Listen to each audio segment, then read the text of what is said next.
예, 감사합니다. 그동안 그 예수님의 사역은 그 갈릴리의 가버나움 지역에 집중되고 있었습니다.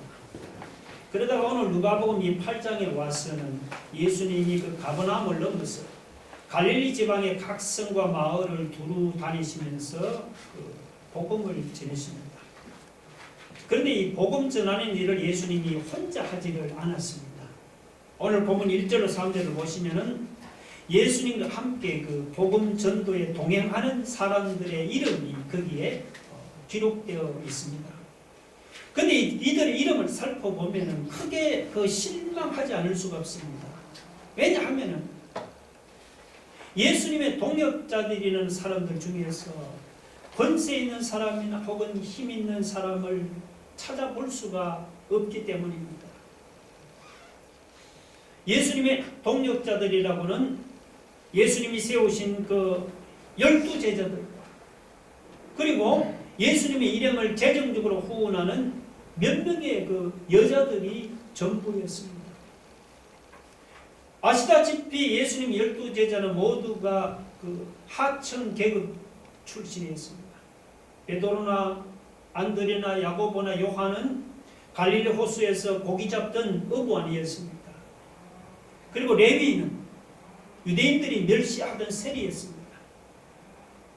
시몬은 로마 정부를 폭력으로 정복하겠다는 열심당원이고 그 외 다른 제자들도 보면 다 그렇고 그런 출신이었습니다.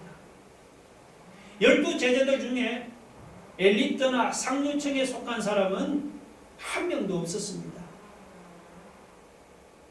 그리고 예수님의 일행을 재정적으로 후원하는 사람들이라고 권세가 있거나 혹은 돈이 많은 사람들이 아니었습니다.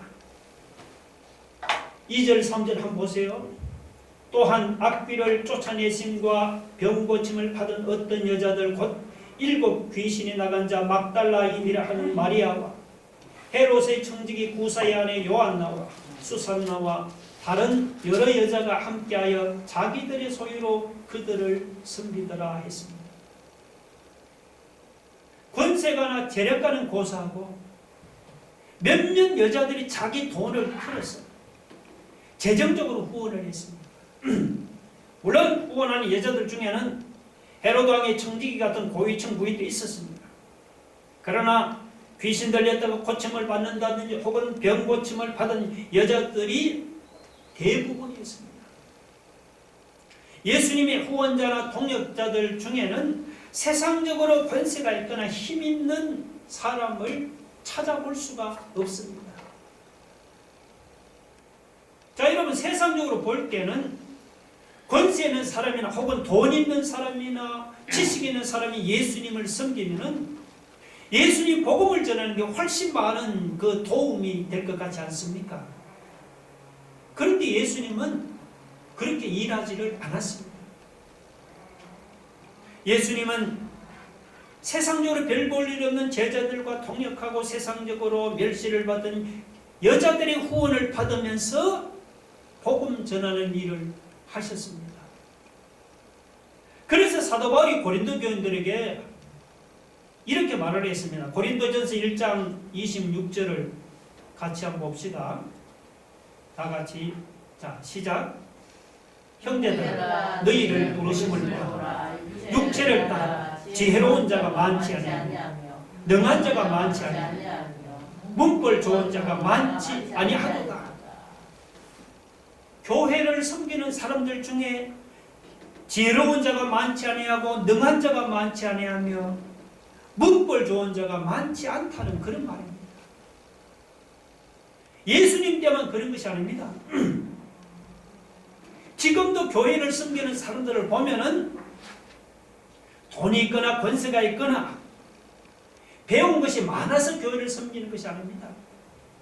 대부분은 돈도 없고 권세도 없고 배운 것도 많지 않은 그렇고 그런 보통 사람들이 교회를 섬기고 주님의 일에 힘을 씁니다. 그것도 뭐 우리 같은 개척교회만이 아니고 사실 여러분 큰 대형교회도 마찬가지입니다. 세상의 기업은 할 수만 있으면 유능하고 실력 있고 똑똑한 사람을 뽑으려고 하지요. 그러나 하나님의 선택 기준은 세상 기업과 여러분 전혀 다릅니다. 다시 한번 고린도전서 1장 27절 28절을 한번 봅시다. 시작.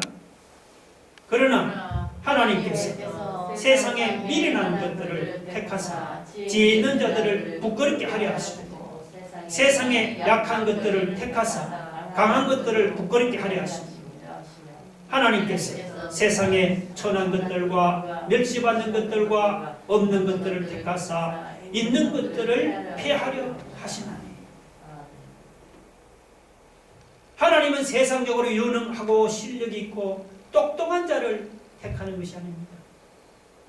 하나님은 세상에 미련한 것들을 택하사 지혜 있는 자들을 부끄럽게 하시고 세상에 약한 것들을 택하사 강한 것들을 부끄럽게 하십니다. 세상에 천한 것들과 그리고 멸시받는 것들이나 없는 것들을 택하사 있는 것들을 피하십니다. 이것이 하나님이 일하시는 방법입니다. 남들처럼 돈도 없고 권세도 없고 배운 것이 없습니까? 그렇다고 나는 아무것도 할 수 없다고 한숨 쉬거나 낙심하지 맙시다.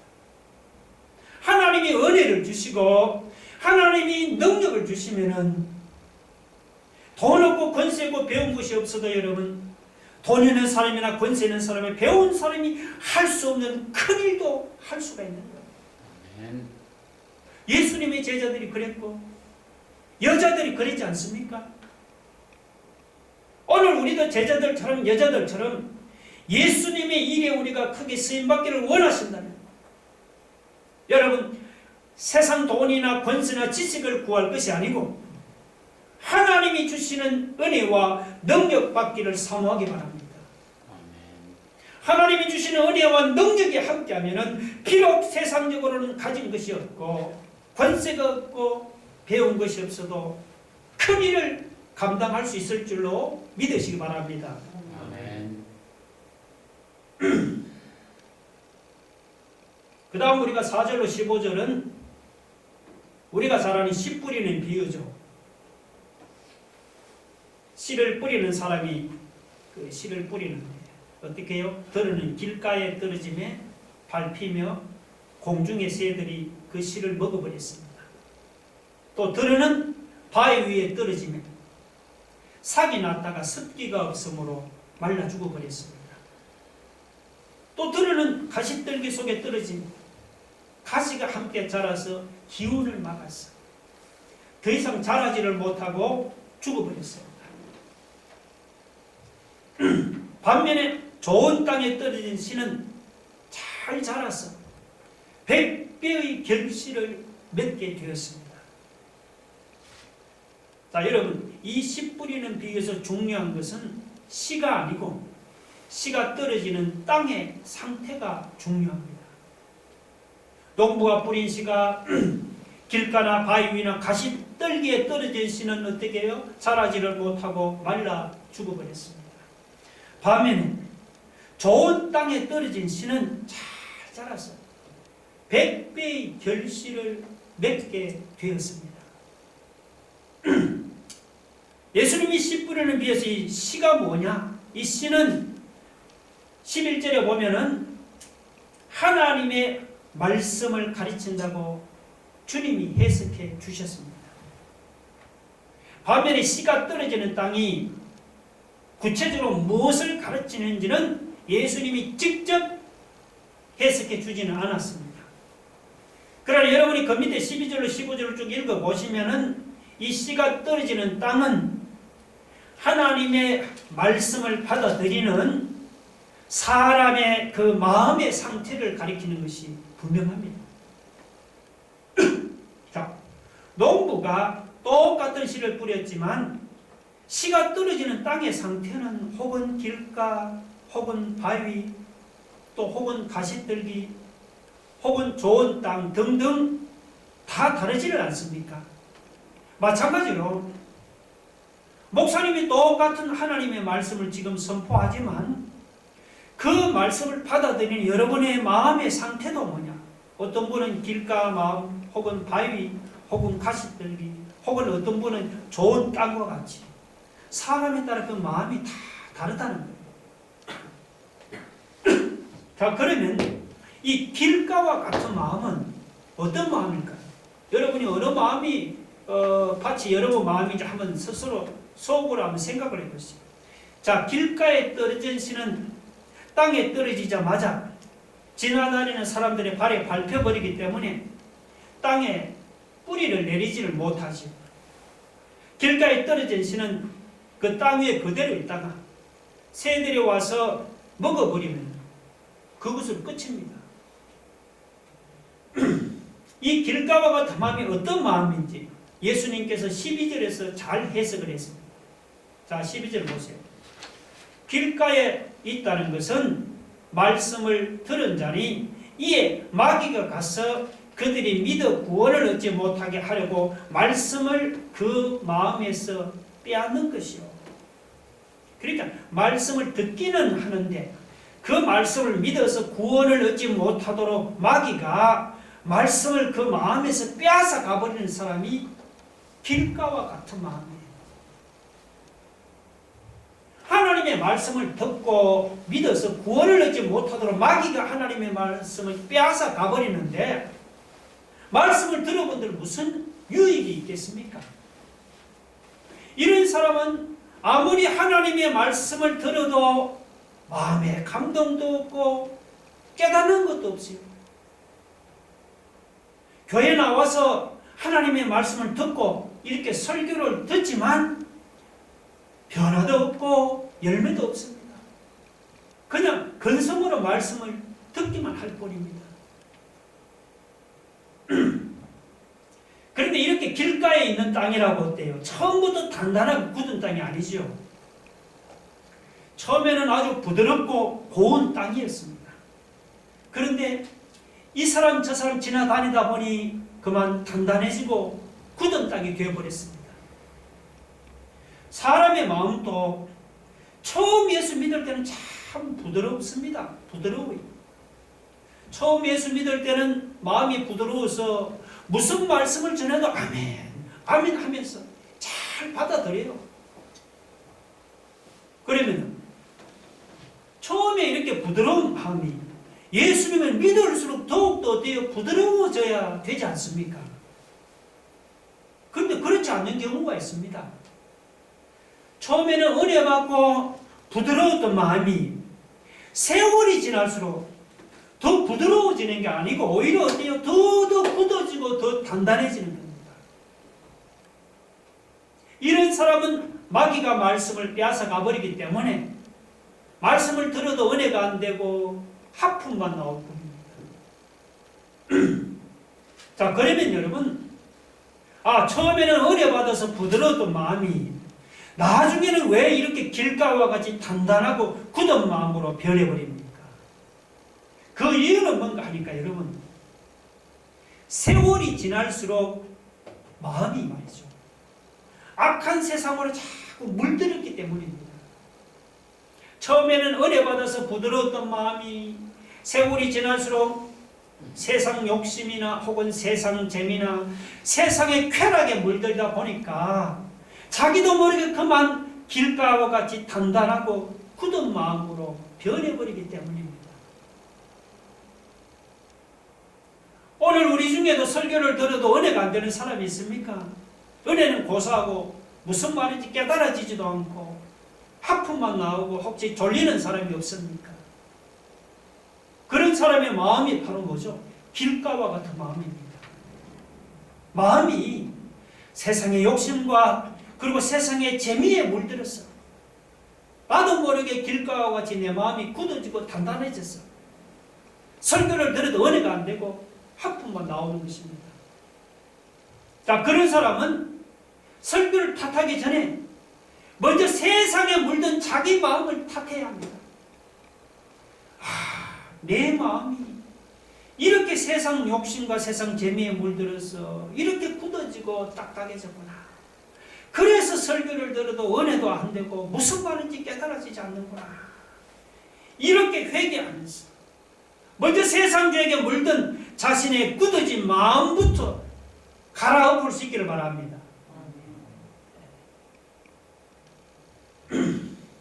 자, 둘째, 이 바위 같은 마음은 어떤 마음입니까? 6절에 보니까 더러는 바위 위에 떨어짐에 삭이 났다가 습기가 없으므로 말랐고. 이 바위라고 지표면이 바위라는 말이 아닙니다. 지표면은 흙으로 덮여 있지만 조금만 들어가면은 그 밑에는 온통 그냥 바위 투성입니다. 이런 곳에 씨가 떨어지면은 처음에는 삭이 나지만 나중에는 습기가 없어서 말라 죽을 수밖에 없죠. 자, 바위 같은 마음을 예수님은 어떻게 해석했습니까? 13절을 보면 이런 사람은 처음에는 아주 기쁨으로 말씀을 잘 받아들입니다.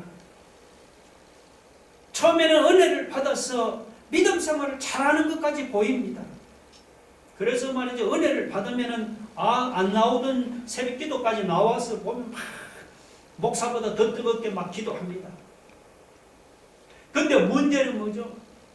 그런 열심과 그런 뜨거움이 오래 가지를 못한다는 것입니다. 은혜를 받아서 막 기쁨으로 신앙생활을 하다가도 그 말씀 때문에 시련이나 어려움을 당하면은 그만 견디지를 못하고 넘어져 버립니다.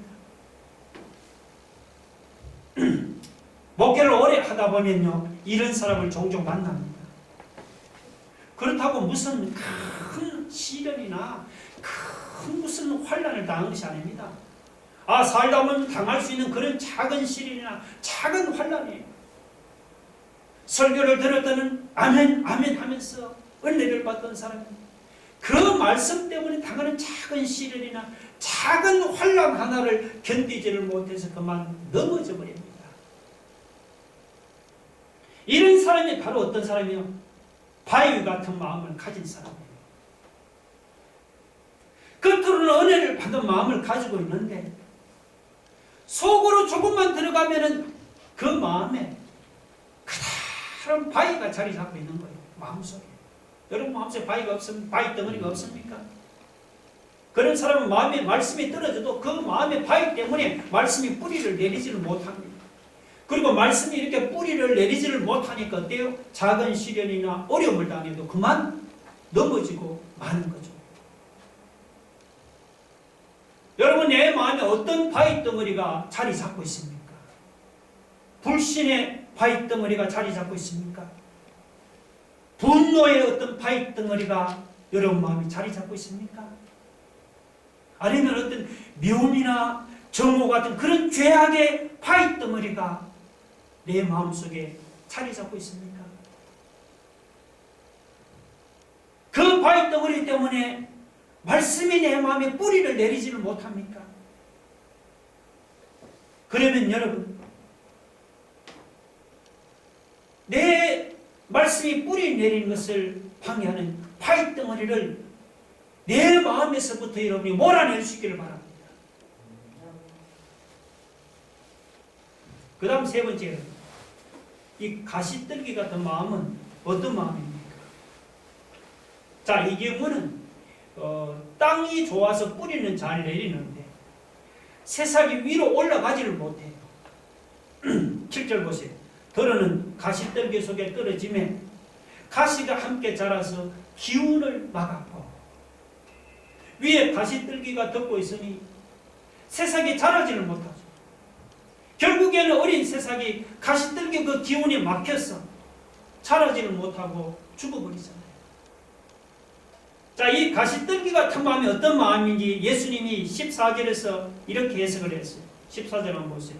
가시떨기에 떨어졌다는 것은 말씀을 들은 자이나 지내는 중 이생의 염려와 재물과 향락에 기운이 막혀 온전히 결실하지 못하는 자요. 자, 말씀이 마음에 뿌리는 잘 내리지만 내 마음을 덮고 있던 이런 가시떨기에 기운이 막혀서 말씀이 자라지는 못하고 죽어버립니다. 자, 이 말씀이 자라지 못하고 죽게 만드는 이 가시떨기가 무엇이라고 예수님이 해석을 했습니까? 14절에 이생의 염려와 그리고 재물과 향락이 가시떨기라고 주님이 해석을 했지요.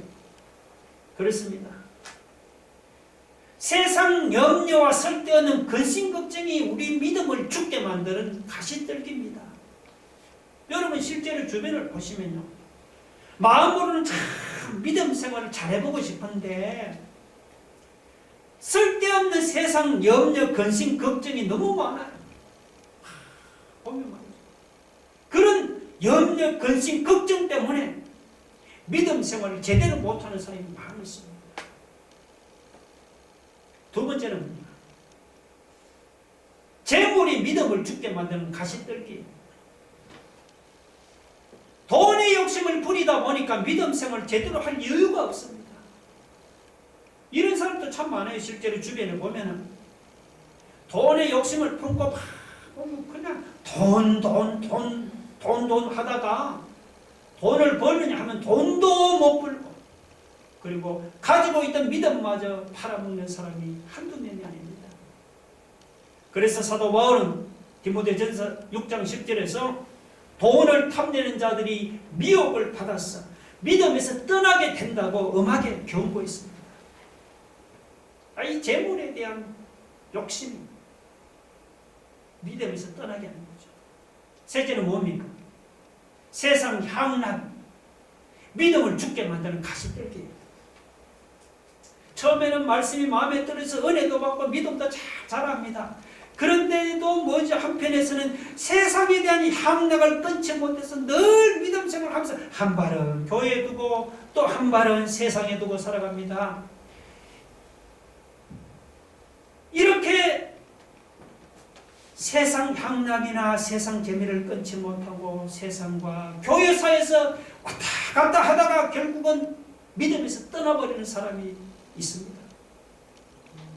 여러분 어때요? 여러분 마음에는 돈에 대한 욕심이나 혹은 세상 향락이 지금 가시떨기처럼 자라고 있지 않습니까? 아니면 쓸데없는 세상 염려, 근심, 걱정이 너무 가시떨기처럼 내 마음을 확 누르고 있지는 않습니까?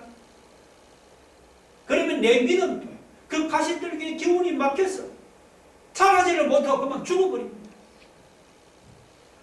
세상 염려, 근심이든지 혹은 재물의 유혹이라든지 혹은 세상 향락이든지 여러분 마음을 뒤덮고 있는 그 가시떨기는 무엇이든지 다 제거해버리기를 바랍니다.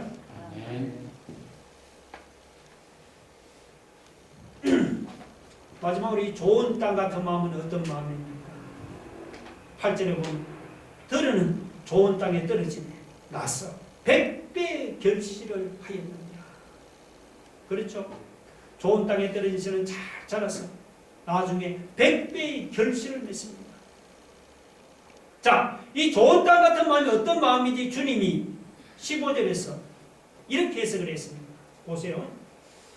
좋은 땅에 있다는 것은 착하고 좋은 마음으로 말씀을 듣고 지키어 인대로 결실하는 자다. 두 가지가 있습니다. 좋은 땅. 여기는 첫 번째는 좋은 땅 같은 마음이 되려면 우선 말씀을 받는 태도부터 달라야 합니다. 어떤 태도로 받느냐? 착하고 좋은 마음으로 말씀을 받아들여야 하는 거예요. 이 착하고 착한 마음은 정직하고 겸손한 마음입니다. 정직하고 겸손한 마음. 그리고 좋은 마음은 어떤 마음이에요? 이것은 굳은 마음이나 강팍한 마음과 대조되는 아주 선하고 부드러운 마음. 그리고 여러분이 말씀을 들을 때 마음이 삐딱해서 오늘은 목사가 무슨 실수하나 한번 보자 이런 식으로 앉아있으면 이게 은혜가 안 되죠. 겸손하고 또 꾸밈 없는 정직한 마음, 또 부드러운 마음, 거짓된 마음이나 교만한 마음 좋은 마음이 아니죠. 그리고 굳은 마음이나 강팍한 마음 좋은 마음이 아니죠. 착하고 좋은 마음은 정직하고 겸손한 마음, 그리고 무슨 말씀 받아들이겠다는 이런 선하고 부드러운 마음, 이런 마음으로 말씀을 받다 보면 아무리 나쁜 마음이라도 좋은 마음으로 변화되지 않을 수가 없습니다. 마음을 받아들이는 자세가 중요하고, 두 번째는 그 말씀을 받아들인 그 말씀을 어떻게 합니까? 듣고 흘려버리는 게 아니고 듣고 지키어 인내로 결실하는 마음이 좋은 마음이죠. 15절에 보면 말씀을 듣고 지키어 인내로 결실하는 자가 좋은 땅이라고 했잖아요. 여러분 히브리서 4장 12절 한번 보실래요? 한번 읽어보실래요? 다 같이 시작. 하나님의 말씀은 살아있고 활력이 있어 좌우의 날선 어떤 검보다도 예리하여 혼과 영과 면 관절과 골수를 찔러 쪼개기까지 또 마음의 생각과 뜻을 판단합니다. 하나님의 말씀의 능력을 적게 믿습니까 여러분? 네. 하나님의 말씀에는 어때요? 병든 몸과 영혼을 고치고 수술하는 놀라운 능력이 있습니다. 그런데 여러분 아무리 하나님의 말씀이 능력이 있으면 무슨 소용이 있습니까? 하나님의 말씀은 그냥 귀로 듣기만 해서는 아무 소용이 없는 거죠. 15절에서 중요한 구절은 뭐냐 하면 듣고 지키라는 구절입니다. 여러분께서 하나님의 말씀을 듣고 그 말씀을 지킬 때 내 삶의 능력이 나타나고 열매가 맺히는 것입니다. 중요한 것은 내 마음을 옥토같이 좋은 마음으로 바꾸는 거죠. 어떻게 하면 내 마음을 좋은 마음으로 바꿀 수가 있을까요? 말씀을 들을 때 거짓된 마음, 교만한 마음을 버리게 하시고 또 굳은 마음이나 강팍한 마음도 버리시고 정직하고 겸손한 마음, 선하고 부드러운 마음, 착하고 좋은 마음으로 우리가 말씀을 듣는 겁니다. 그리고 그렇게 들은 말씀은 어떻게 해요? 흘러버리지 마시고 그 말씀 인내로 지켜나가는 거예요. 이렇게 열매를 구하기 전에 먼저 우리의 마음을 좋은 마음으로 갖고 나가기를 바랍니다. 마지막으로 우리가 여러분 이 씨 뿌리는 비에서 주목할 것이 하나 있습니다. 쭉 읽어보면 보통 농부라면 말이죠. 씨를 뿌리기 전에 먼저 밭을 갈아엎고 그리고 돌멩이가 있으면 돌을 골라내고 가시떨기는 걷어내고 난 후에 씨를 뿌리잖아요. 근데 씨 뿌리는 비유를 보면 예수님은 그렇게 말씀하지는 않습니다. 예수는 그냥 씨를 뿌려요. 길 가든지 바위이든지 가시떨기든지 가리지는 않고 씨를 뿌립니다. 이건 뭘 의미합니까? 이것은 예수님은 말씀을 받아들이는 사람의 마음 상태까지 책임지는 것이 아니라는 것입니다. 말씀을 받아들이는 마음의 상태는 각자가 책임을 져야 하는 거예요. 여러분이 책임을 져야 하는 겁니다. 자기는 아무것도 하지 않으면서 떨어지는 말씀만 받는 것이 아니죠. 주님은 사람들이 소극적이고 수동적이 아니고 적극적이며 능동적으로 그렇게 말씀을 받기를 원하십니다. 예를 들어 이런 겁니다. 지금 내 마음이 길과 같이 단단합니까? 그럼 예수님이 내 마음을 갈아엎어 주도록 기다릴 게 아니고 굳은 내 마음은 누가 갈아엎어야 하는 거예요? 내가 갈아엎어야 하는 겁니다. 지금 여러분의 마음 속에 바위덩어리가 있습니까? 여러분 마음에 가시떨기가 뒤덮고 있습니까? 그럼 예수님이 그 바위를 깨트려 주시고 예수님이 내 가시떨기를 치워달라고 기다리지 말고 내가 내 가시떨기를 내가 치우고 내 안에 있는 내 바위덩어리를 내가 깨트려야 하는 거예요. 자기는 자기 마음을 갖고 있는데 아무런 노력도 하지 않으면서 말씀이 내게 은혜가 안 된다고 불평합니까? 그런 사람은 100번 1000번 말씀을 들어도 열매가 없습니다. 하나님의 말씀은 그 말씀을 받아들이는 사람의 마음 자세에 따라 엄청난 차이가 있습니다. 자기 마음을 좋게 가꾸려고 예수는 살면 나중에 가서 보면은 100배의 엄청난 축복을 받게 됩니다. 물론 우리 마음을 가꾸는 것이 하루아침에 금방 되는 것이 아니죠. 어떻게 길가같이 굳은 마음을 갈아엎고 바위같이 단단한 마음을 깨트리는 것이 하루아침에 될 일입니까? 내 마음을 덮고는 가시떨기를 걷어내는 것이 이게 하루아침에 될 일이 아니죠. 식물이 자라는데도 시간이 필요한데 마음을 갖고는 어찌 시간이 필요하지 않겠습니까? 그러나 여러분 시간이 걸린다고 우리가 포기해서는 안 됩니다. 시간이 걸리더라도 내 마음에 굳은 마음은 갈아엎고 바위덩어리가 있으면 힘들어도 깨트리고 가시떨기는 내가 걷어내야 합니다. 시간이 걸리고 힘들어도 내가 내 마음을 이렇게 옥토같이 좋은 마음으로 갖고 나갈 때 바로 그럴 때 하나님의 말씀이 내 안에서 30배, 60배, 100배로 열매를 놀라운 역사가 나타날 줄로 믿으시기 바랍니다. 우리 말씀을 생각하며 여러분 기도합시다. 이 김 목사의 설교가 은혜가 안 된다고 여러분 불평하기 전에 내 마음을 먼저 좋은 마음으로 우리 갖고 나갔습니다. 길가까지 굳은 마음은 내가 갈아먹고 내 마음에는 죄가 있다 우리는 여러분 아시면 그건 내가 깨트리고 믿음이 자라지 못하고 내 마음을 품고 있는 가식들끼리 내가 걷어내 이렇게 내 마음을 갖고서 옥토같이 좋은 마음으로 갖고 나갑니다. 그 말씀이 내 안에서 백배로 열리면 역사가 나타나는 줄 믿습니다. 여러분 주님은 권세자나 재력가와 함께 일하는 게 아니고 보잘것없는 제자들이나 여자들과 함께 일했잖아요. 우리도 주님과 함께 하면서 우리도 주님으로부터 은혜와 능력을 받으면 제자들이 여자들처럼 우리도 큰 일도 감당할 수 있는 주여 주님의 붙잡힌 자가 되기를 원합니다. 우리 한번 말씀을 생각하며 기도하겠습니다. 하나님 아버지 하나님 이 시간 우리 자신을 우리의 마음에 같은 느낌과 내 마음이 하나님 이렇게 세상에 여러 가지 죄하고 아버지 하나님 물들여서 지금 하나님 처음에는 은혜 받고 그 부드러운 마음이 나도 모르게 하나님 깊가 맞죠 간단해지지 않아요. 내 마음속에 하나님 무거운 죄악의 바위 때문에 있었어요. 그래서 하나님 은혜를 받은 것 믿음이 없이 세상에 온갖 근심 걱정 염려로 뒤덮여 있었어요. 그 가슴들기 때문에 하나님 은혜를 받은 주여 이거는 주님이 채워주니까 아니고 이것은 내가 하나님 이것은 채워야 내 마음을 털어내고 굳은 마음을 하나님 내가 알고 내 안에는 바위 덩어리는 하나님 내가 이것을 깨뜨리고 믿음이 자라지 못하게 덮고 있는 가슴들기는 내가 이것을 걷어냈습니다. 내 마음을 하나님 부드러운 옥토가 된 마음 받으러 내가 바꾸어 나갔습니다. 그래서 내 마음에 떨어진 하나님 말씀이 백배로 열매 맺는 하나님 역사가 나타나는 주여 하나님 우리로 하여금 이 일을 잘 감당하게 하여 주옵소서. 하나님 우리로 하여금 하나님의 은혜와 하나님 능력 나는 연약하고 부족해도 나를 통해서 하나님의 큰 역사가 나타나고 있어. 주여 연약한 자 믿음으로 하나님 주의 은혜와 주님의 능력에 힘입어서 우리 모두 하나님 주님 앞에 쓰임받는 능력 있는 종들이 되게 하여 주옵소서.